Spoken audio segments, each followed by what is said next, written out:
21 April रोजी हिंगोली शहरातील संविधान कॉर्नर गांधी चौक येथे हिंगोली विधानसभा युवा काँग्रेसच्या वतीने सकाळी 11 वाजता महाराष्ट्र प्रदेश महासचिव तथा हिंगोली जिल्हा प्रभारी सुशांत लोखंडे यांच्या मार्गदर्शनाखाली व महाराष्ट्र प्रदेश युवा काँग्रेसचे सचिव प्रशांत उर्फ बंटी नागर यांच्या नेतृत्वाखाली शेतकरी न्याय सत्याग्रह आंदोलन करण्यात आले।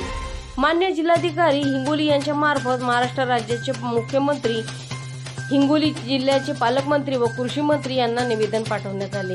यावेळी हिंगोली जिल्हा काँग्रेस कमिटीचे जिल्हाध्यक्ष सराफ, हिंगोली शहर काँग्रेस कमिटीचे शहराध्यक्ष मिलिंद माळे, युवा काँग्रेसचे जिल्हाध्यक्ष साईनाथ जाधव, शामराव जगताप, जुबेर मामूद, नगरसेवक आरिफ लाला, विशाल इंगोले, संग्राम नायक, अख्तर भाई, अतुल नायक, अरुण पठाण, दळवी, शेख, अजीम। भारताचे पंतप्रधान नरेंद्र मोदी व अमेरिकेचे राष्ट्राध्यक्ष डोनाल्ड ट्रम्प यांनी जो मागे काही दिवसाअगोदर जो करार केलाय ट्रेड डील, याचा दुष्परिणाम म्हणजे शेतकऱ्यांच्या जीवावर घाला घालणारा हा करार आहे।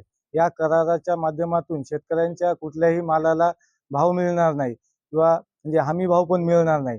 हा करार म्हणजे उद्योगपतीच्या घशामध्ये घालणाऱ्या म्हणजे जमिनी, जे मागे आता आपण बघितलं सौर ऊर्जेचा प्रकल्प, ते अदानी यांच्या म्हणजे अजून 2-3 उद्योगपती यांच्या घशात घालण्याचं जमिनी लाट घातलेला आहे। त्याच पद्धतीचा हा करार येणाऱ्या काळात भरपूर शेतकऱ्यांच्या जमिनी अशाच प्रकारे ते लाटण्याचा हा करार आहे।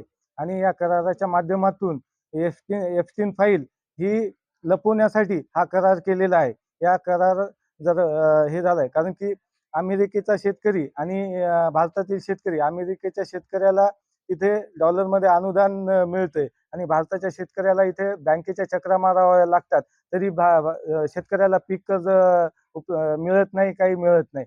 तरी येणाऱ्या काळात याची